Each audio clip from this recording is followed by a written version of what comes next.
Сгорел частный дом у границы Сот-Мечта в Якутске. По словам очевидцев, возгорание произошло после удара молнии. Сообщают, что участок принадлежит многодетной семье с 3 детьми. Дом двухэтажный, с гаражом. Общая площадь около 160 квадратов. Сгорел практически полностью. Как говорит глава семьи, сумма ущерба составила более 3 миллионов рублей.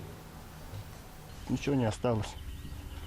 Планировали завтра, должны были газ, трубу, монтаж делать.